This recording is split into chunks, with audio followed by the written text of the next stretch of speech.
We are different from the Hindus in every part. আমাদের পূর্বপুরুষরা বিশ্বাস করত যে আমরা সব দিক থেকে হিন্দুদের থেকে আলাদা, আমাদের ধর্ম আলাদা, আমাদের রীতিনীতি আলাদা, ঐতিহ্য আলাদা। এই বিশ্বাসের উপরেই গড়ে উঠেছিল যে আমরা দুটি ভিন্ন দেশ, এক নয়। আমাদের পূর্বপুরুষেরা এর জন্য অনেক আত্মত্যাগ করেছে। তারা কাশ্মীরকে পাকিস্তানের অবিচ্ছেদ্য অংশ বলেও দাবি করেন তিনি। কাশ্মীরিদের আত্মত্যাগ ও বীরত্বপূর্ণ সংগ্রাম বৃথা হবে না বলেও দৃঢ় প্রতিজ্ঞা ব্যক্ত করেন তিনি। 1947-এ যখন ভারত ভাগ হয়, পূর্ব পাকিস্তান এবং পশ্চিম পাকিস্তান তৈরি হয়, 1947-এ 190 বছরের ব্রিটিশ বিরোধী জেহাদের ফলে তখন অসংখ্য মুসলমান ভারত থেকে হিজরত করে পাকিস্তানে আশ্রয় নেয়। আপনাদের রংপুরের সৈয়দপুরের বিহারিরা মুহাজির, বিহার থেকে হিজরত করে বাংলাদেশে এসেছে মুসলমানদের একটা আলাদা ভূখণ্ড মনে করে। আর এই মুহাজিরদের সংখ্যা সবচেয়ে বেশি ছিল পশ্চিম পাকিস্তানে। পাঞ্জাব থেকে, উত্তরপ্রদেশ থেকে, দিল্লি থেকে লক্ষ লক্ষ মুসলমান হিজরত করেছে। তো হিজরত করার পর আপনারা পাকিস্তান স্বাধীন দেশ পেয়েছেন, বাংলাদেশ স্বাধীন দেশ পেয়েছেন, আর কয়েক কোটি মুসলমান ভারতে থেকে গেছে। আপনি যদি মনে করেন যে আমার বাংলাদেশে আমি স্বাধীন আছি, এটি আমার জন্য যথেষ্ট, পাকিস্তানের মুসলমানেরা যদি মনে করে আমি পাকিস্তানে স্বাধীন আছি, এটি আমার জন্য যথেষ্ট, তাহলে এর চেয়ে বড় মুনাফিকি পৃথিবীতে আর হবে না। আপনারা যে আপনাদের ভাইদেরকে ভারতে ছেড়ে এসেছেন, তাদেরকে মুক্ত করতে হবে না? ভারত যে বলতেছে বাংলাদেশের সংখ্যালঘু নির্যাতন হচ্ছে, আসলে সংখ্যালঘু নির্যাতন কোথায় হচ্ছে? ভারতে হচ্ছে। ভারতে মুসলমানদের উপর সংখ্যালঘু নির্যাতন হচ্ছে। মসজিদের মধ্যে 4 জন মুসলমানকে গুলি করে হত্যা করা হয়েছে। অসংখ্য মসজিদকে দাবি করা হচ্ছে এখানে আগে মন্দির ছিল, আর সেই মসজিদকে জোরপূর্বক দখল করা হচ্ছে। তাহলে আপনার চিন্তা পাল্টিয়ে দিতে হবে, আপনাদের সন্তানদের চিন্তা, নিয়ত পাল্টিয়ে দিতে হবে। নিয়ত পরিবর্তন হবে, ভিশনারি লিডার হবে, নেতৃত্ব দেওয়া শিখবে। যদি আপনার সন্তানেরা, বাংলাদেশের ছাত্ররা যদি মনে করে শুধু বাংলাদেশকে বাঁচাবো, তাহলে আমও যাবে, ছালাও যাবে, বাংলাদেশও বাঁচবে না, কিছুই বাঁচবে না। আর যদি বাংলাদেশের মানুষেরা মনে করে যে বাংলাদেশ তো বাঁচাবো, ভারতে অত্যাচারিত মাজলুম মুসলমানদেরকেও বাঁচাবো ইনশাআল্লাহ, তাহলে আপনি ভিশনারি লিডার হয়ে গেলেন, আপনি নেতা হয়ে গেলেন। আপনার লক্ষ্য দূরদৃষ্টি সম্পন্ন। যেই দিন আপনার লক্ষ্য এরকম হয়ে যাবে, আপনার বাংলাদেশও বাঁচবে, ভারতের মুসলমানেরাও বাঁচবে। আর এটি অসম্ভব কিছু নয়, এটি অকল্পনীয়, অবাস্তব কিছু নয়। আল্লাহ সুবহানাহু ওয়া তাআলা চাইলে তারা যেই গেরুয়া পতাকা চট্টগ্রামে বাংলাদেশের পতাকার উপর উড়িয়েছে, তার বিপরীতে আল্লাহ চাইলে ওই চট্টগ্রাম থেকেই ইসলামের পতাকা দিল্লি থেকে স্থাপিত হবে। আল্লাহর ইচ্ছা, কিন্তু নিয়ত রাখতে হবে, কল্পনা রাখতে হবে, ভিশনারি লিডার হতে হবে। শুধু আমি আমার বাংলাদেশকে বাঁচাবো না, ভারতে থাকা মুসলমানদের উপরও আমাদের হক আছে, তারাও, তাদের উপরও, আমাদের নিকটে তাদের হক আছে যে আমরা তাদের জন্য কিছু করব। এবং এই স্ট্র্যাটেজি শুধু মুসলমানদের ব্যক্তিগত স্ট্র্যাটেজি হলে হবে না, রাষ্ট্রের স্ট্র্যাটেজি হতে হবে। ভারত যেমন বাংলাদেশ রাষ্ট্রকে বলতেছে তোমার এখানে সংখ্যালঘু নির্যাতন হচ্ছে, বাংলাদেশ রাষ্ট্রকে বলতে হবে আমার এখানে নয়, তোমার ওখানে সংখ্যালঘু নির্যাতন হচ্ছে। এটি রাষ্ট্রের পলিসি হতে হবে, তাহলে বাংলাদেশ তার স্বাধীনতা রক্ষা করতে পারবে। আর আপনাদের নিয়তে থাকতে হবে, আপনাদের পরবর্তী বংশধরদের নিয়তে থাকতে হবে ভিশনারি লিডার, যে আমি শুধু বাংলাদেশ বা বাংলাদেশের মুসলমানদের বাঁচাবো না, বরং ভারতের অত্যাচারিত মাজলুম মুসলমানদেরও বাঁচাবো। তাহলে আল্লাহ সুবহানাহু ওয়া তাআলা চাইলে এই ইচ্ছা, এই আশা একদিন সফল হবে। সম্মানিত উপস্থিতি, বক্তব্যের শেষের দিকে একটু বর্তমান সরকারের উদ্দেশ্যে আমাদের শুধু একটি দাবি, সংক্ষিপ্ত একটি দাবি, সেটি হচ্ছে আপনারা রাষ্ট্র সংস্কারের নামে যেটিই করছেন করেন, রাষ্ট্রের কল্যাণের জন্য যা ভালো মনে করবেন করেন, কিন্তু রাষ্ট্রের সংবিধানে যেন ইসলাম বিরোধী কোনো কিছু স্থান না পায়। সেকুলারিজমের নামে, ধর্মনিরপেক্ষ মতবাদের নামে বাংলাদেশের মুসলমানদের ইসলামিত্বকে ধ্বংস করার চেষ্টা করা যাবে না। বাংলাদেশের স্বাধীনতার একমাত্র রক্ষা কবচ হচ্ছে ইসলাম। অতএব রাষ্ট্রের মূল পলিসির মধ্যে অন্তর্ভুক্ত করতে হবে, সংবিধানের মূল পলিসির মধ্যে অন্তর্ভুক্ত করতে হবে যে ইসলাম বিরোধী কোনো কিছু এই সংবিধানে এবং এই রাষ্ট্রে বাস্তবায়ন হবে না। দ্বিতীয়ত, যে সমস্ত মুসলমানেরা চায় যে তারা শরিয়া অনুযায়ী ফাইসালা নিবে, তাদের জন্য আলাদা শরিয়া কোর্ট স্থাপনের সুযোগ দিতে হবে। যারা চাইবে সেকুলার সিস্টেমে ফায়সালা নিবে, কিন্তু যে সমস্ত মুসলমান চাইবে শরিয়া অনুযায়ী ফায়সালা নিবে, তাদের জন্য আলাদা শরিয়া কোর্টের ব্যবস্থা রাখতে হবে। আর রেড লাইন কি, লাল দাগ কি? যেহেতু এনজিও সরকার, এই জন্য এই রেড লাইনের কথা বলতে আমরা বাধ্য। সেটি হচ্ছে LGBTQ, সমকামিতা। এটি হচ্ছে রেড লাইন। যদিও এখন আমেরিকায় যারা ক্ষমতায় এসেছে, ডোনাল্ড ট্রাম্প এবং ইলন মাস্ক, তারা নিজেরাও সমকামিতা এবং পরিবার বিরোধী কার্যকলাপের বিরোধী। ইলন মাস্ক নিজে পরিবার বিরোধী কার্যকলাপের শিকার, টুইটারের মালিক। ইলন মাস্কের ছেলে তার বাপকে হুমকি দিয়েছে যে আমাকে যদি ছেলে থেকে মেয়ে না করা হয় আমি আত্মহত্যা করব। ইলন মাস্ক তার ছেলের জীবন বাঁচাতে তাকে অপারেশন করে মেয়ে হওয়ার সুযোগ দিয়েছে, এবং সেই দিন ইলন মাস্ক ঘোষণা দিয়েছে যে আমার ছেলে মারা গেছে, জীবিত থাকা অবস্থায় মারা গেছে, মারা যায়নি, এখনো জীবিত আছে। কিন্তু ইলন মাস্ক বলছে আমার ছেলেকে নষ্ট করে দিয়েছে, ধ্বংস করে দিয়েছে, হত্যা করে দিয়েছে LGBTQ। এই জন্য LGBTQ এর বিরুদ্ধে লড়াই করার জন্য টুইটার ক্রয় করে নিয়েছে। আর LGBTQ এর বিরুদ্ধে লড়াই করার জন্য ডোনাল্ড ট্রাম্পের সাথে সম্পৃক্ত হয়ে রাজনীতিতে অংশগ্রহণ করেছে। আগের যারা ছিল তারা LGBTQ প্রমোটার ছিল, যদিও বর্তমান যারা, তারা আবার খ্রিস্টানের দিক থেকে কট্টর হবে। মানে মুসলমানদের যেমন আমি বললাম হিন্দুরা তাদের দিনে কট্টর, ইহুদিরা তাদের দিনে কট্টর, এরকম খ্রিস্টান কট্টরও আপনি দেখতে পাবেন। কিন্তু অবশ্যই ধার্মিক মানুষ LGBTQ এর জন্য, সমকামিতা, জেনা, ব্যভিচারের জন্য অন্যদের চাইতে ভালো। তো যেহেতু এনজিও সরকার, সেহেতু আমরা সতর্ক করে বলতে চাই যেন এই ধরনের কোনো মানব বিধ্বংসী, পরিবার বিধ্বংসী কোনো কার্যকলাপ যেন বাংলাদেশে বাস্তবায়ন না হয়। সম্মানিত উপস্থিতি, আর দাওয়া ইলাল্লাহর জন্য, জামিয়া সালাফিয়ার জন্য, শায়েখ আব্দুর রাজ্জাক বিন ইউসুফের জন্য অবশ্যই দোয়া করবেন। আগামী 30-31 জানুয়ারি দিনাজপুর জামিয়া সালাফিয়ায় সালাফি কনফারেন্স আছে। আজকের স্টেজে এই যে আজকে যেমন আলোচনা করলাম বাংলাদেশ নিয়ে, ফিলিস্তিন নিয়ে, সিরিয়া নিয়ে, এই নতুন বইটা ফিলিস্তিন ও সমসাময়িক মুসলিম বিশ্ব, এই বইয়ে সব আলোচনা পাবেন। বাংলাদেশের পিলখানা, শাপলা চত্বর সব আলোচনা আছে। আর মাসিক আল ইতিসামের নতুন সংখ্যা এবং ডিসেম্বর এবং নভেম্বর আমার নিয়মিত সম্পাদকীয় পাবেন। মাসিক আল ইতিসামকে মূল্যায়ন করার চেষ্টা করবেন, নতুন বই পুস্তককে মূল্যায়ন করার চেষ্টা করবেন। আল্লাহ সুবহানাহু ওয়া তাআলা আমাদের এই সম্মেলনকে কবুল করুক, আল্লাহুম্মা আমিন। সংক্ষিপ্ত প্রশ্নোত্তর যা আছে সেগুলো দিয়ে আমি বিদায় নেওয়ার চেষ্টা করব ইনশাআল্লাহ। মক্কা শরীফের ইমাম সাহেব নাকি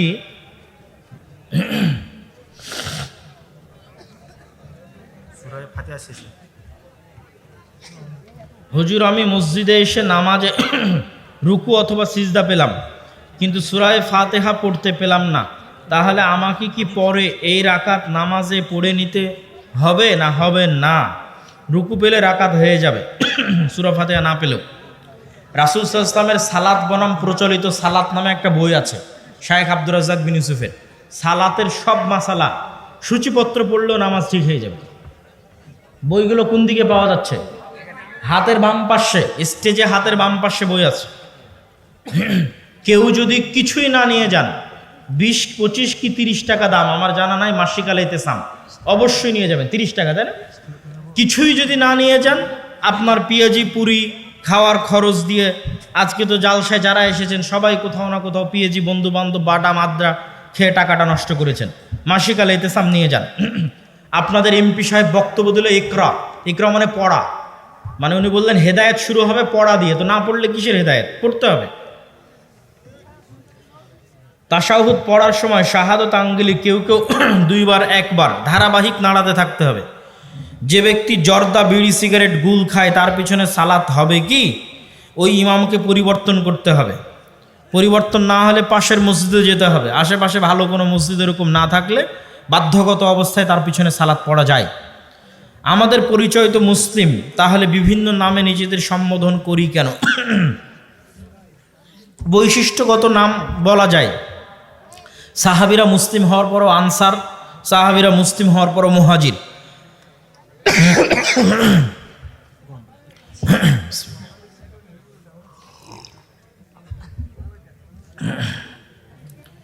গ্রাম সম্পর্কে ভাই রক্তের কোনো সম্পর্ক নেই, আমি কি তার মেয়েকে বিয়ে করতে পারবো? অবশ্যই পারবেন।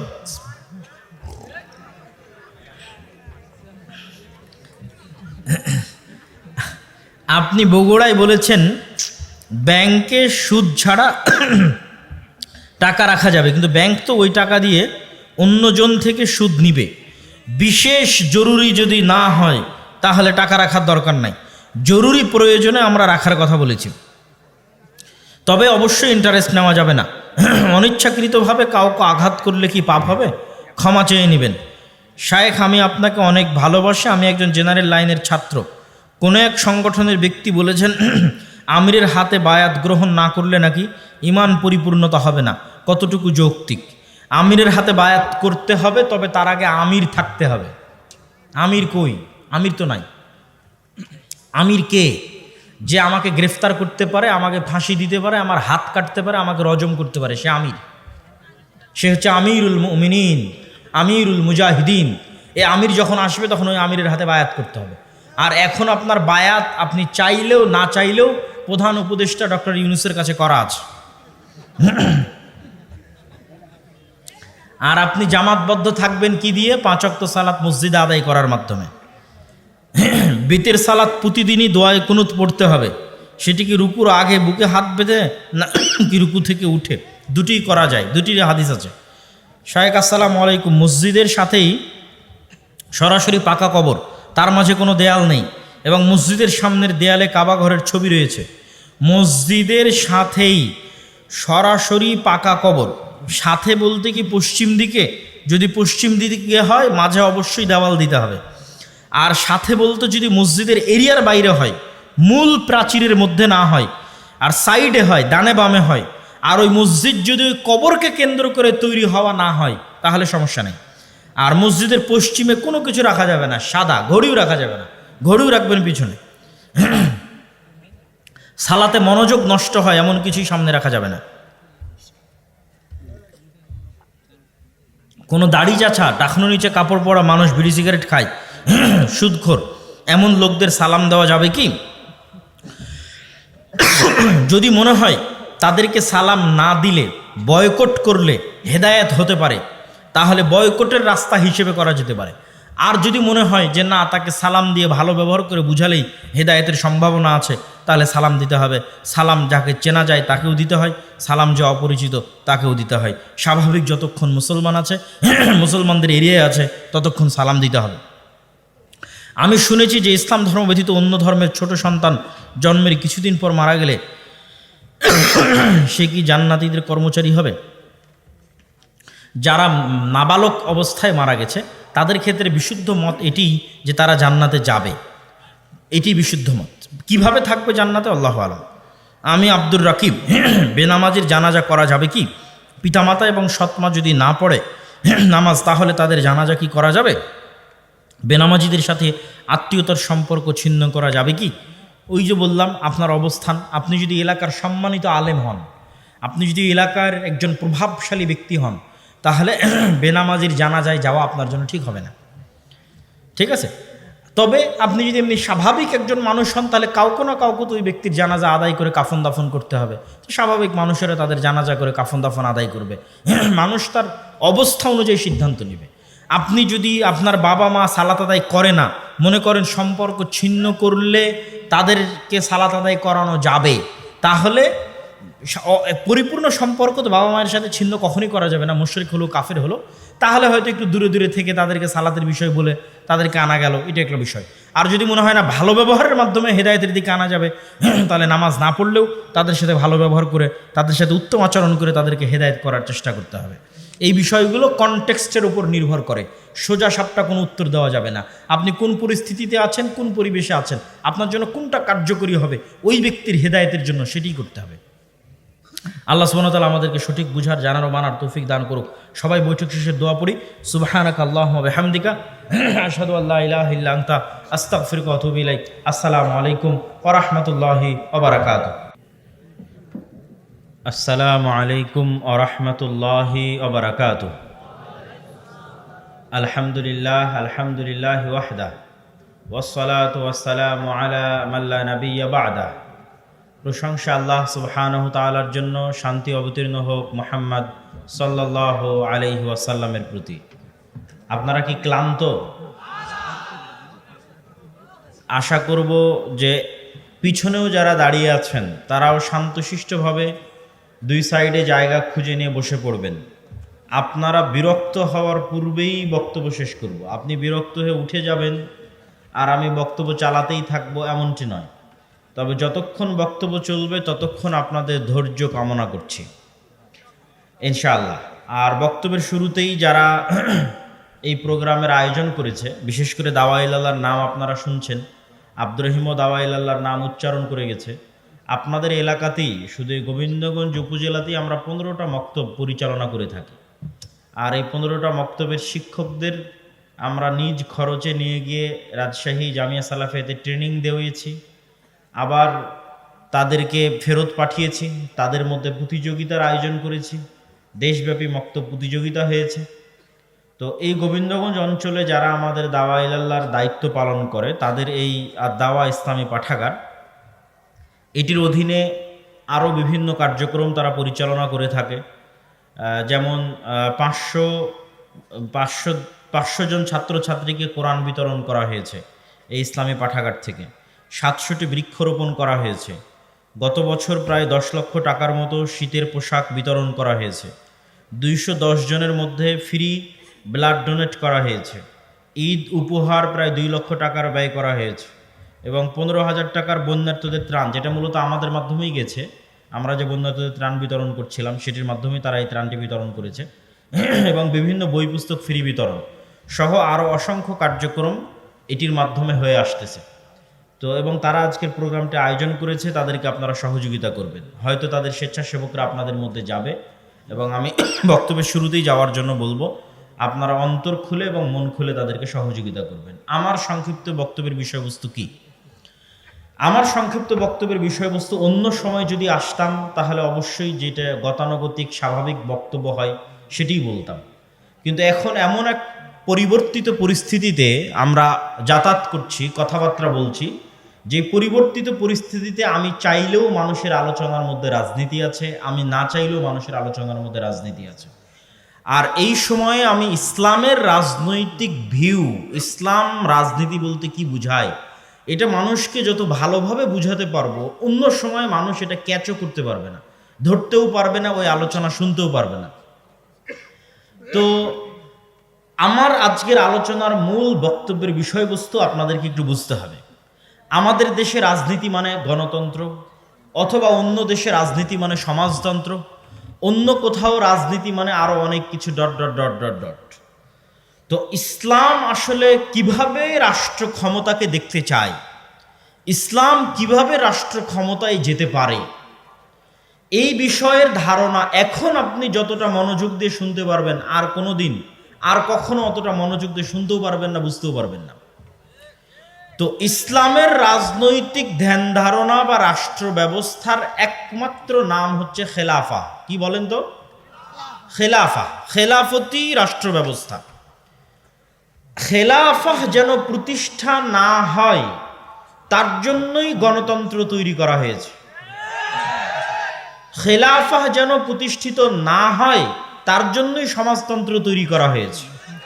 খেলাফা যেন প্রতিষ্ঠিত না হয় তার জন্যই ধর্মনিরপেক্ষ মতবাদ প্রতিষ্ঠা করা হয়েছে।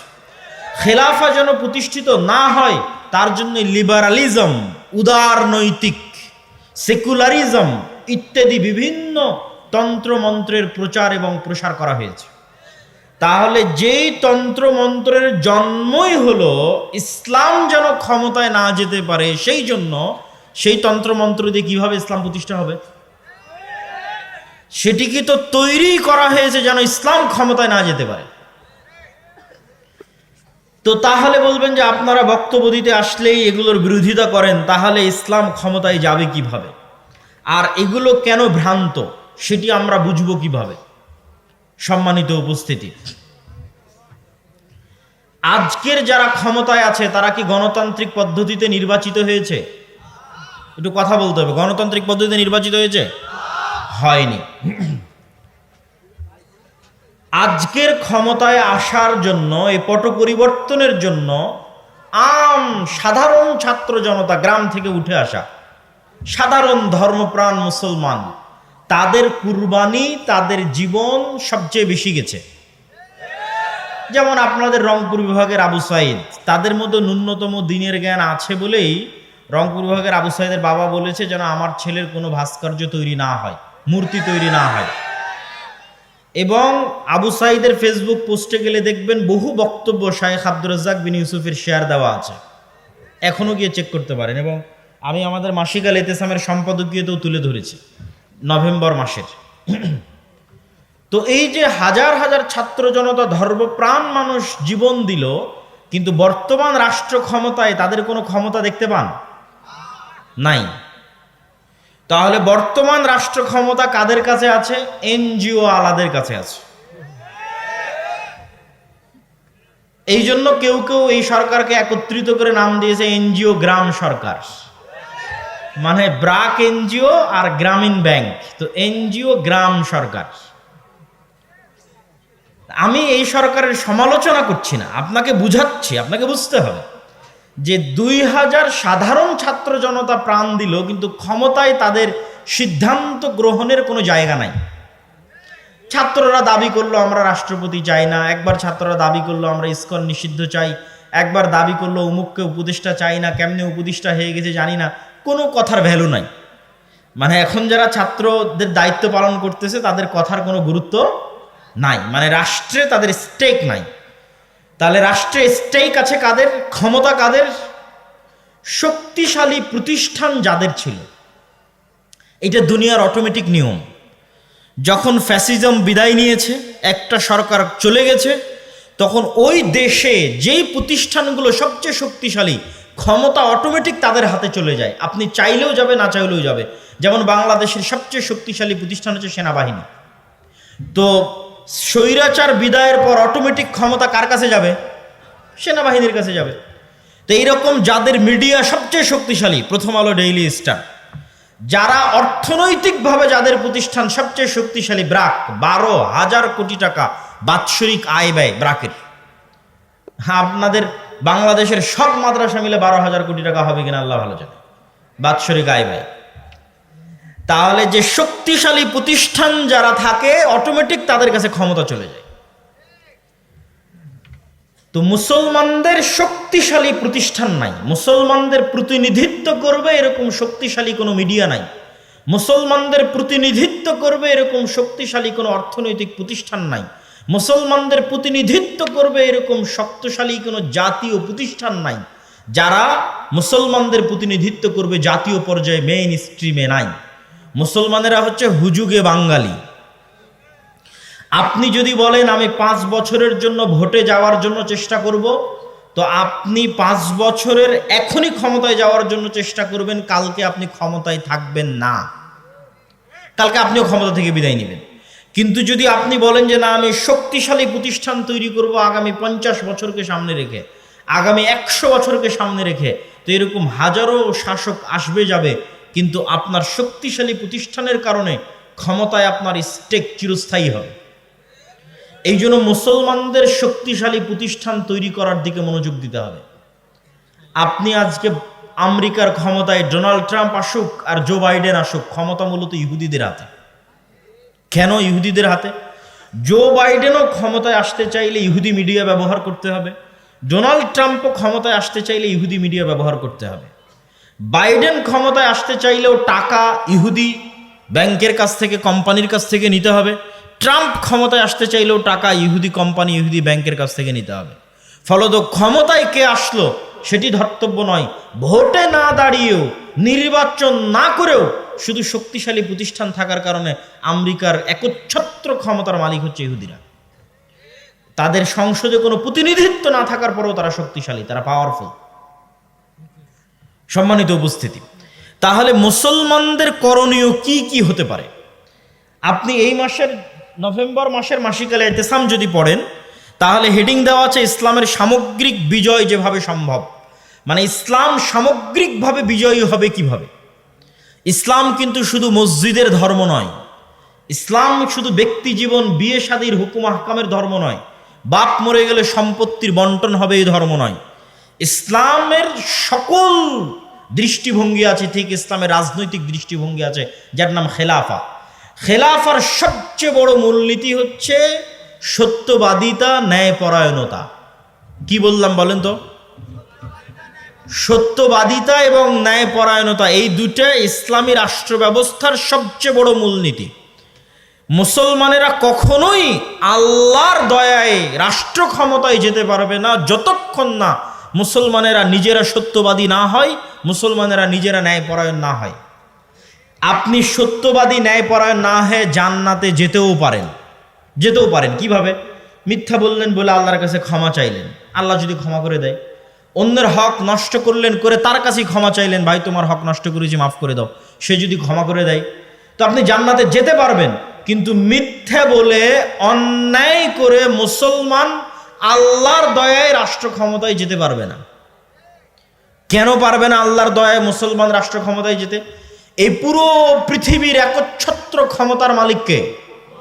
কুলিল্লাহুম্মা মালিকাল মুলকি তুতিল মুলকা মান তাশা ওয়া তানজিউল মুলকা মিম্মান তাশা। আল্লাহ এই পৃথিবীর একচ্ছত্র ক্ষমতার মালিক, যাকে ইচ্ছা তাকে রাজত্ব দেন, যাকে ইচ্ছা তার কাছ থেকে রাজত্ব ছিনিয়ে নেন। ছিনিয়ে নেওয়া মানে লোহাকে চট বা ছালার মধ্যে ঢুকানোর পর লোহাকে টান দিলে যেমন চট ছালার ছাল বাকলা উঠে আসে, এটার নাম ছিনিয়ে নেওয়া। আল্লাহ এভাবে রাষ্ট্র ক্ষমতা ছিনিয়ে নেয়। চিরস্থায়ী রাষ্ট্র ক্ষমতার মালিক আল্লাহ, বাকি সবাই ক্ষণস্থায়ী। তো আল্লাহ পৃথিবী চালায় কি দিয়ে? আল্লাহর সবচেয়ে বড় গুণ হচ্ছে ইন্নী হারামতু যুলমা আলাইয়া, আমি অত্যাচারকে আমার উপর হারাম করেছি। অথচ আমি আজিজ, মানে মহাপরাক্রমশালী, যা ইচ্ছা তাই করতে পারি, যা ইচ্ছা, কেউ জিজ্ঞেস করার নাই, এখনই যা ইচ্ছা তাই করতে পারবে। করে না কেন? আজিজুন হাকিম, ক্ষমতা থাকার পরেও তিনি প্রজ্ঞাময়, এই জন্য ন্যায় বিচার করেন। প্রত্যেকটা বান্দা, পশু পাখি, কীট পতঙ্গ, পঙ্গপাল, সবার সাথে আল্লাহ কি করেন? ন্যায় বিচার করেন।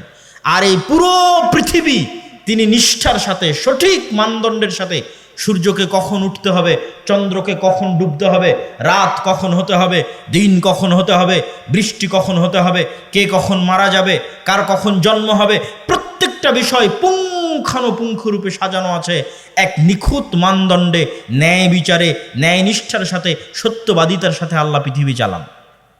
এখন আপনি চাচ্ছেন ইসলামের নামে ক্ষমতা, মানে আপনাকে কার দয়ায় ক্ষমতায় আসতে হবে একটু বুঝেন। আমি চাচ্ছি যে আমি ইসলামের নামে ক্ষমতায় যাব, মানে ইসলামকে ক্ষমতায় নিয়ে যাব। তো আমাকে কার দয়ার দরকার হবে? আল্লাহর দয়া। তো আল্লাহ তার ক্ষমতা বন্টন করে রেখেছেন ন্যায় পরায়ণতা, ন্যায় বিচারের সাথে। আর আপনি আপনার বোনের সম্পত্তি দিয়েছেন ওই জায়গাতে যেখানে জমির দাম কম। দিয়েছেন না দেননি? আপনি আপনার বোনের সম্পত্তি, আপনার বোন আপনাকে না বলে বিক্রি করে দিয়েছে, এই জন্য মন খারাপ করে বোনকে আপনি আর আপনার বাড়িতে জায়গা দেন না। তো আল্লাহ ওই সম্পত্তি আপনার বোনকে দিয়ে গেছে, কিন্তু এই সম্পত্তির উপর আপনি অধিকার খাটাচ্ছেন। আপনি হচ্ছেন অন্যায়পরায়ণ। আপনি বোনের কাছে ক্ষমা নিয়ে জান্নাতে যেতে পারলেও আল্লাহ কোনোদিন আপনাকে রাষ্ট্র ক্ষমতা দিবেন না। গোলামই থাকবেন। অসংখ্য পদে পদে মুসলমানেরা রাষ্ট্র ক্ষমতায় যেতে পারছে না কেন? মুসলমানেরা মনে করেছে আমি বাহ্যিক যে ইবাদতগুলো আছে, এই বাহ্যিক ইবাদতগুলো দিয়ে মানুষকে ফাঁকি দিব, আল্লাহকে ফাঁকি দিব। এর নাম মুনাফিকি। এর নাম কি? মুনাফিকি। বাহ্যিক ইবাদত কি? সালাত, সিয়াম, হজ, যাকাত, এগুলো বাহ্যিক ইবাদত। সে আসলে চোর, সে আসলে মিথ্যুক, সে আসলে বাটপার, কিন্তু সেই বাহ্যিক ইবাদত দিয়ে তার মুনাফিকি ঢাকতে চায়। রাসূলুল্লাহ সাল্লাল্লাহু আলাইহি ওয়াসাল্লাম বলেছেন, আরবাউন মান কুন্না ফীহ, চারটা বৈশিষ্ট্য যার মধ্যে থাকবে, মুনাফিকান খালিসা, সে নিখুঁত মুনাফিক। এক, ইদা হাদ্দাসা কাযাবা, কথা বললে মিথ্যা বলে। ওয়া ইদা ওয়াদা আখলাফা, ওয়াদা করলে ভঙ্গ করে। ওয়া ইদা তুমিনা খানা, আমানত রাখা হলে খেয়ানত করে। আমানত কি? ওসির দায়িত্ব আমানত, ডিসির দায়িত্ব আমানত, প্রধানমন্ত্রীর দায়িত্ব আমানত, প্রিন্সিপালের দায়িত্ব আমানত, আপনি ভাই, এটাও আমানত। আপনি পিতা, এটাও আমানত, আপনি মেম্বার চেয়ারম্যান, এটাও আমানত, আপনি এসিল্যান্ড সাব রেজিস্ট্রার, এটিও আমানত। এই প্রত্যেকটা দায়িত্ব হচ্ছে আমানত। আমানতের খেয়ানত করে এরা হচ্ছে খাঁটি মুনাফিক। তো এই যে খাঁটি মুনাফিক, এই মুনাফিকিটা ঢাকতে ও হজ করতে যায়। বুঝেননি মনে হয় আমার কথা? খাঁটি মুনাফিক, কিন্তু মুনাফিকি ঢাকতে জালসার অতিথি হয়ে দান করে নিজেকে দানবীর দেখাতে চায়। করেনি, প্রশ্ন ফাঁস করে বলছে আমি এই টাকা আল্লাহর রাস্তায় দান করলাম। আমরা আলেম সমাজ ব্যর্থ, বুঝাতে পারিনি যে ইসলাম কাকে বলে, এটা বুঝাতে পারিনি। সে মনে করে নিয়েছে ইসলাম মানে আমি সালাত আদায় করলাম, আমি হজ পালন করলাম, আমি সিয়াম পালন করলাম, বাহ্যিক আমল ঠিক তো আমি ঠিক, কিন্তু ও তো মুনাফিক। আল্লাহর নবী বলছেন মুনাফিক। তাকে যে দায়িত্ব দেওয়া হয়েছে ওই দায়িত্বে খেয়ানত করেছে, কিন্তু সেই মুনাফিকি ঢাকতে ও নিজেকে দানবীর দেখিয়েছে। মুনাফিকি ঢাকতে মানুষের সামনে বলেছে আমি তাহাজ্জুদের সালাত আদায় করি। তো এই ধরনের 2 নম্বরই বাটপারি, অন্যায়কারী, দুর্নীতিবাজদের আল্লাহ কখনোই তার দয়ায় রাষ্ট্র ক্ষমতা দিবেন না। মুসলমানেরা যদি বলে গোলাম থাকবো না, ক্ষমতা চাই, তাহলে প্রথমত সত্যবাদী হতে হবে, ন্যায় পরায়ণ হতে হবে আল্লাহর নবীর মতো। মুহাম্মদ সাল্লাল্লাহু আলাইহি ওয়াসাল্লাম মক্কায় অন্য কোনো কিছুর জন্য প্রসিদ্ধ ছিলেন না, সত্যবাদিতার জন্য প্রসিদ্ধ ছিলেন, আমানতদারিতার জন্য প্রসিদ্ধ ছিলেন, ন্যায় পরায়ণতার জন্য প্রসিদ্ধ ছিলেন।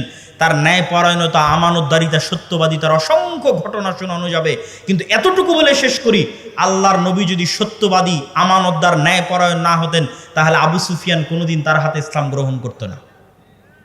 আবু সুফিয়ান আল্লাহর নবীর চিরশত্রু, কিন্তু আবু সুফিয়ান জানে যে মুহাম্মদ সাল্লাল্লাহু আলাইহি ওয়াসাল্লাম সত্যবাদী। আবু সুফিয়ান জানে যে মুহাম্মদ সাল্লাল্লাহু আলাইহি ওয়াসাল্লাম ন্যায়পরায়ণ। সম্মানিত উপস্থিতি, তাহলে মুসলমানেরা যদি চায় রাষ্ট্র ক্ষমতায় যেতে, এক, ব্যক্তিগত জীবনে সত্যবাদী হতে হবে, ন্যায়পরায়ণ হতে হবে। ন্যায়পরায়ণ হওয়া খুবই কঠিন। বহু সালাফে সালিহিন বিবাহ করেননি, স্ত্রীর সাথে ন্যায়পরায়ণতা করতে পারবেন না এই ভয়ে। জিজ্ঞেস করেন আপনি নিজেকে, আমি নিজেকে যদি জিজ্ঞেস করি, প্রত্যেকটা মানুষ যদি নিজেকে জিজ্ঞেস করে সে তার স্ত্রীর সাথে ন্যায়পরায়ণ কিনা, উত্তর দিতে পারবে না সে ন্যায়পরায়ণ কিনা। স্ত্রীর সাথে ন্যায়পরায়ণ কিনা এই হিসাব দিতে কিয়ামতের মাঠে ফেঁসে যাবেন আপনি।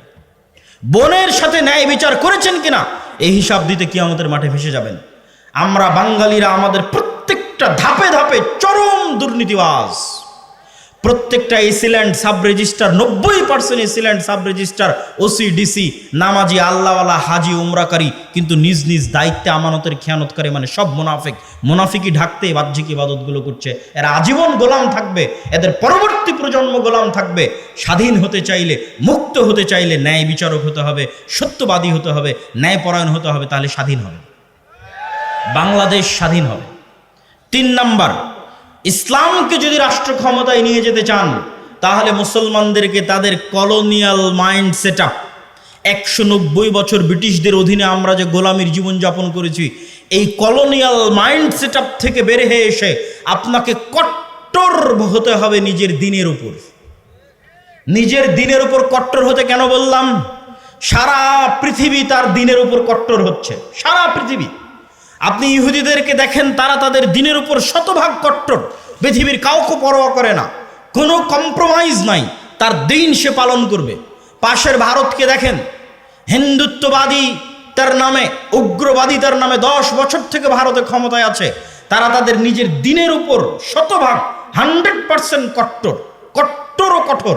তারপরও মানুষ তাদেরকে সন্ত্রাসী বলতেছে না, জঙ্গি বলতেছে না। আর মুসলমান শুধু পেয়েছে কম্প্রোমাইজ করা, আর কিছু না। মুসলমান শুধু নিজেকে সাধু দেখাতে চায় পৃথিবীর কাছে, বলে আমি অনেক বড় সেকুলার, আমি অনেক বড় লিবারেল। পৃথিবী বলছে আমি অনেক বড় হিন্দু, পৃথিবী বলছে আমি সবচেয়ে শক্তিশালী ইহুদি। মুসলমান বলছে আমি সেকুলার, আমি লিবারেল, আমি অনেক উদার, আমি অসাম্প্রদায়িক, আমি সেকুলার, আমি ধর্মনিরপেক্ষ, আমি খুব ভালো। অথচ পৃথিবী বলছে আমি শক্তিশালী হিন্দু, আমি কট্টর হিন্দু। পৃথিবী বলছে আমি কট্টর ইহুদি, আর পৃথিবী বলছে আমি কট্টর খ্রিস্টান। আর মুসলমানকে যদি 2টা থাপ্পড় দিচ্ছে, তাও উঠে বলতেছে ভাই আমি খুব সাধু। ওকে যদি হত্যা করছে, তাও বলছে আমি খুব সাধু, আমি সেকুলার, আমি লিবারেল। এই কম্প্রোমাইজ করে স্বাধীনতা টিকবে না। আপনাকে বলতে হবে, পার্শ্ববর্তীরা যেমন বলতেছে আমি কট্টর হিন্দু, পার্শ্ববর্তীরা যেমন বলতেছে আমি কট্টর ইহুদি, আপনাকে বলতে হবে আমি কট্টর মুসলিম। যেই দিন বলতে পারবেন সাহস করে আমি কট্টর মুসলিম, ওই দিন স্বাধীন হয়ে গেছে। ওই দিন বাংলাদেশ স্বাধীন হয়ে গেছে, পৃথিবীর মুসলমানেরা স্বাধীন হয়ে গেছে। কিন্তু কলোনিয়াল মাইন্ড সেট আপ থেকে বেরিয়ে আসতে হবে। কলোনিয়াল মাইন্ড সেট মানে ঔপনিবেশিক গোলামির জিঞ্জির। সারা পৃথিবীতে মুসলমানেরা যেখানে যত সমস্যায় আছে, প্রত্যেক সমস্যার পিছনে ঔপনিবেশিক গোলামির জিঞ্জির আছে। 190 বছরের ইতিহাস। আপনি ইংরেজি কেউ বললে তাকে ভালো কেন লাগে? ইংরেজি বললে তার চাকরি কেন হয়? বাই ডিফল্ট কেন এরকম মনে হয়? অথচ মদিনা বিশ্ববিদ্যালয়ে পড়তে গিয়ে এক আফ্রিকান বন্ধু, তার সেকেন্ড ল্যাঙ্গুয়েজ হচ্ছে ফরাসি। তার সেকেন্ড ল্যাঙ্গুয়েজ কেন ফরাসি হবে? আর আমার সেকেন্ড ল্যাঙ্গুয়েজ কেন ইংরেজি হবে? ও ছিল ফ্রান্সের গোলাম, আমি ছিলাম ইংল্যান্ডের গোলাম। আফ্রিকান কান্ট্রিগুলো ছিল ফ্রান্স, ইতালি এবং স্পেনের গোলাম, আমরা ছিলাম ইংল্যান্ডের গোলাম। এই জন্য আমাদের কাছে ইংরেজি ভালো লাগে, ওদের কাছে ফরাসি ভালো লাগে। অথচ আপনি ইংল্যান্ডের এরিয়া পার হয়ে ফ্রান্সে যান, ইতালিতে যান, স্পেনে যান, কোথাও ইংরেজি নাই। আমি ইংরেজি ভাষা শিখতে হবে না সেটা বলছি না, কিন্তু ফ্রান্স, ইতালি এবং স্পেনের মানুষ জাতিগতভাবে, মনস্তাত্ত্বিকভাবে এতটা স্বাধীন যে সে ইংরেজি শিখতে চায় না। সে বলতেছে আমি আমার ফ্রান্সের ফরাসি ভাষা নিয়ে থাকবো, আমি আমার ইতালিয়ান ভাষা নিয়ে থাকবো, স্প্যানিশ নিয়ে থাকবো। বিমানবন্দরে পর্যন্ত এক্সিটটা ইংরেজিতে লেখেনি। তাহলে স্পেন, ফ্রান্স, ইতালির মানুষ মনস্তাত্ত্বিকভাবে কোন পর্যায়ের স্বাধীন, আর আমি মনস্তাত্ত্বিকভাবে কোন পর্যায়ের গোলাম? কেন একজনকে প্যান্ট শার্ট পরা দেখলে তাকে স্মার্ট মনে হয়, আর আরেকজনকে এরকম জুব্বা পরা, লম্বা দাড়ি দেখলে আনস্মার্ট মনে হয়? এটা 190 বছরের লিগ্যাসি আমরা বহন করে আসতেছি। কেন? আমাদের বাপ দাদারা 190 বছর যাবৎ ব্রিটিশদের গোলামি করেছে। তো ব্রিটিশরা প্যান্ট শার্ট পরতো, গলায় টাই থাকতো, এই জন্য ওটা দেখতে আমাদের অজান্তে স্মার্ট মনে হয়, আর ওটা না দেখলে আমাদের অজান্তে আনস্মার্ট মনে হয়। ভাইয়ের সাথে আমার একটা স্মৃতি আছে। স্মৃতি বলতে দেখার স্মৃতি নয়, যেহেতু এই অঞ্চল আমার নানির বাড়ির অঞ্চল, তো ছোটবেলায় আমাদের এই অঞ্চলে কেটেছে। তো ওনার আব্বার ছবির সাথে ওনার ছবি বিভিন্ন জায়গায় পোস্টারে আমি অনেক ছোটতে দেখেছি। তখন বয়স 7-8 বছর হবে, অথবা 9-10 বছর হবে। তো তার নামের শেষে লিঙ্কন নামটা ছিল। তো তখন থেকে আমার কাছে এটা অপছন্দ হতো যে একজন মুসলমানের সন্তান কিভাবে লিঙ্কন নাম রাখতে পারে। আমি কিন্তু তাকে তখন চিনিও না, দেখিও নি, কিন্তু আমার আম্মা আমাকে যেভাবে শিখিয়েছে সেইভাবে আমি শিখেছি। তো ওই স্মৃতিটা আমার মনে আছে যে তার নাম আমি পোস্টারে পড়েছি, তার ছবি আমি পোস্টারে দেখেছি, এবং এই নাম আমি তখন থেকে অপছন্দ করতাম যে মুসলমানের সন্তান কেন লিঙ্কন নাম রাখবে। কিন্তু কোনোদিন ভাবিনি যে এইভাবে ঘুরতে ঘুরতে একদিন তিনি পাশে এসে বসবেন, আর তিনিও দিনদার হিসেবে হয়তো হতে পারে আল্লাহর কাছে তিনি আমার চেয়ে বেশি প্রিয়। হতে পারে না? পারে না? হতে পারে। আল্লাহর কাছে কত মানুষ আছে দুনিয়াতে প্রসিদ্ধ কিন্তু আল্লাহর কাছে অপ্রসিদ্ধ, আর কত মানুষ আছে দুনিয়াতে অপ্রসিদ্ধ কিন্তু আল্লাহর কাছে এবং আসমানে প্রসিদ্ধ। তো যেটি বলছিলাম আর কি, এই যে কলোনিয়াল মাইন্ড সেট আপ, যে আপনার নামটা একটু ইংরেজি ইংরেজি হবে তাহলে আপনাকে ভালো লাগবে, এটা 190 বছরের গোলামির জিঞ্জির বহন করে বেড়াচ্ছেন। এটা থেকে ঝেড়ে ফেলে বের হতে হবে না। আমার আরবি নামের উপর আমি সন্তুষ্ট, আমার ইসলামের আকীদা এবং আদর্শের উপর আমি সন্তুষ্ট এবং শতভাগ কট্টর। শিখবেন কাদের কাছ থেকে? হিন্দুর কাছ থেকে। শিখবেন কার কাছ থেকে? ইহুদির কাছ থেকে। একটা শিখকে দেখান দেখি ওর মাথার চুল কাটে কিনা, একটা শিখকে দেখান দেখি মুখের দাড়ি ছাড়া আছে। একটা ইহুদি যদি শতকরা হিসাব করেন, ইহুদি পাড়ায় গিয়ে কতজন ইহুদি দাড়ি রেখেছে? শতভাগ 90 জন ইহুদি দাড়ি রেখেছে। আর মুসলমানকে দাড়ি রাখতে নাকি আনস্মার্ট লাগে, এই জন্য মুসলমান দাড়ি রাখে না। মুসলমানকে দাড়ি রাখলে খ্যাত খ্যাত লাগে, মুসলমানকে দাড়ি রাখলে সমাজে মানুষ কি মনে করবে এই মনে করে সে দাড়ি রাখে না। এটা হচ্ছে গোলামির মানসিকতা। এই গোলামির মানসিকতা থেকে যখন বের হয়ে কট্টর হবেন, আমার নবী দাড়ি রেখেছে আমিও দাড়ি রাখবো, তাতে মরি বাঁচি মরবো, তখন সেই দিন স্বাধীন। সেই দিন বাংলাদেশ স্বাধীন, আপনি স্বাধীন। তার আগ পর্যন্ত গোলামির জিঞ্জির আপনার গলায় এবং আমার গলায়। সম্মানিত উপস্থিতি, তো যেটি বলতে চাচ্ছিলাম যে বাংলাদেশ বা আমাদেরকে যদি আমরা চাই যে রাষ্ট্র ক্ষমতা ইসলাম যাক, তাহলে তার সারমর্ম হিসেবে 3টে বা 4টে পয়েন্ট, তারপরে আরও কিছু বক্তব্য দিব গুরুত্বপূর্ণ বর্তমান চলমান কিছু বিষয়, সেটি তো আপনাদের কিছু শিক্ষণীয় আছে। তো সারমর্ম 4টে বিষয় কি কি রাষ্ট্র ক্ষমতায় যদি যেতে চান? 1 নাম্বার, আপনাকে বুঝতে হবে যত তন্ত্র মন্ত্র আছে এগুলো তৈরি করা হয়েছে ইসলাম যেন রাষ্ট্র ক্ষমতায় না যায়। তাহলে আপনাকে আপনার ঈমান বাঁচাতে এই তন্ত্র মন্ত্রকে অস্বীকার করতে হবে। কি করতে হবে? অস্বীকার করতে হবে। আমাই ইয়াকফুর বিত্তাগুত, যেমন ইব্রাহিম আলাইহিস সালাতু ওয়াস সালাম বলেছিল কাফারনা বিকুম, শোনো তোমরা যার ইবাদত করো, তোমরা যেই সমস্ত মূর্তি পূজার ইবাদত করো, তোমাদেরকে আর তোমাদের এই মূর্তি পূজাকে আমি কুফরি করলাম, কাফের হয়ে গেলাম, তোমাদের এই মূর্তি পূজার অস্বীকার করলাম। আপনাকে এইভাবে অস্বীকার করতে হবে যে আমি গণতন্ত্রের কাফের, আমি সেকুলারিজমের কাফের। তাহলে আপনার ইমান বাঁচবে, ইমান ঠিক থাকবে, আকীদা ঠিক থাকবে। তো আমি ইমান এনেছি কিসের উপর? ইসলামিক খেলাফত ব্যবস্থার উপর। আর বাকি যত তন্ত্রমন্ত্র আছে এগুলোর আমি কাফের, এগুলো অস্বীকার করি ওপেন, প্রকাশ্যে। কেননা এগুলোর অস্বীকারের মধ্যে ইসলামের ক্ষমতার উত্থান আছে, আর এগুলোর অস্বীকারের মধ্যে ইসলামের ক্ষমতার, এগুলো অস্বীকার না করলে ইসলামের ক্ষমতার উত্থান নাই। দুই, আপনাদেরকে ব্যক্তিগত জীবনে সত্যবাদী এবং ন্যায়পরায়ণ হতে হবে, না হলে আল্লাহর দয়ায় আল্লাহ আপনাকে ক্ষমতা দিবে না। আল্লাহ জালেমকে, মিথ্যুককে ক্ষমতা দেয় না, আল্লাহ ন্যায়পরায়ণ সত্যবাদীকে তার দয়ায় ক্ষমতা দেয়। আপনার সালাত সিয়াম তখনই কাজে লাগবে যখন আপনার সালাত সিয়াম মুহাম্মদ সাল্লাল্লাহু আলাইহি ওয়াসাল্লামের মতো হবে। আপনি তো মুনাফেক অবস্থায় সালাতে দাঁড়িয়েছেন, বোনকে সম্পত্তিতে ভাগ দেননি মানে মুনাফেক অবস্থায় সালাতে দাঁড়িয়েছেন। আর আল্লাহর নবী শতভাগ সত্যবাদী ন্যায়পরায়ণ অবস্থায় সালাতে দাঁড়িয়েছে, অন্তর পরিষ্কার অবস্থায় সালাতে দাঁড়িয়েছে। আপনি যেদিন ওইভাবে অন্তর পরিষ্কার অবস্থায় সালাতে দাঁড়াতে পারবেন, সত্যবাদী ন্যায়পরায়ণ হয়ে সালাতে দাঁড়াতে পারবেন, সেই দিন আপনার এই সালাতের পাওয়ার থাকবে, আপনার এই হজের পাওয়ার থাকবে, আপনার এই দ্বীনের দাওয়াতের পাওয়ার থাকবে। তিন, কলোনিয়াল মাইন্ড সেটআপ থেকে বের হয়ে আসতে হবে। আর বক্তব্যের শেষাংশে এসে যেটি বলবো যে বর্তমানে বাংলাদেশে যে সমস্যা চলতেছে, ইসকন চলছে না এখান থেকে আমার এবং আপনার শিক্ষা আছে, এই সমস্যা থেকে আমার এবং আপনার শিক্ষা আছে।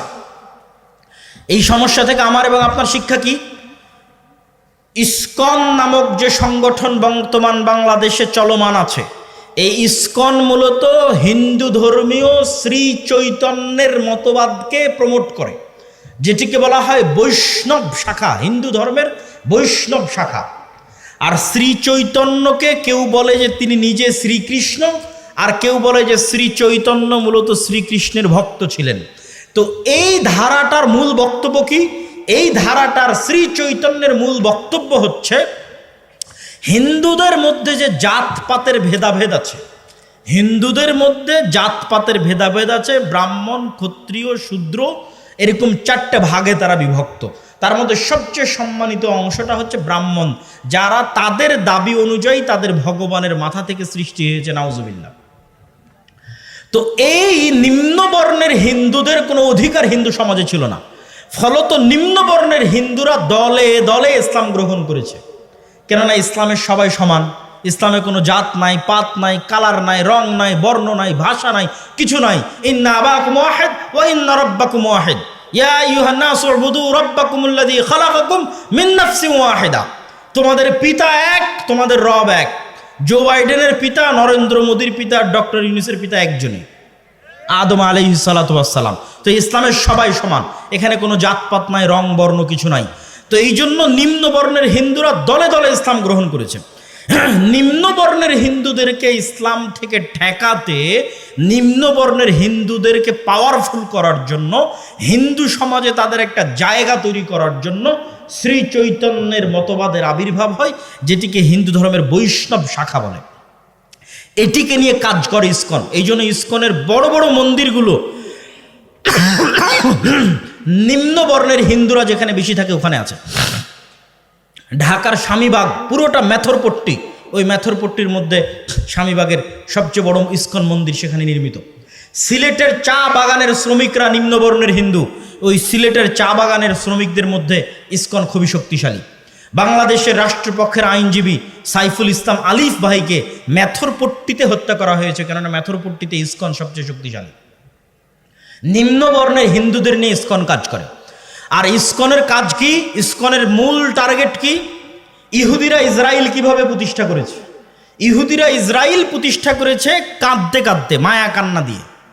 আপনার মনে হয় যে আমেরিকা মুসলমানের শত্রু, তাই ইসরায়েলকে টাকা পয়সা, ধন সম্পদ, অর্থ, অস্ত্র দেয় না।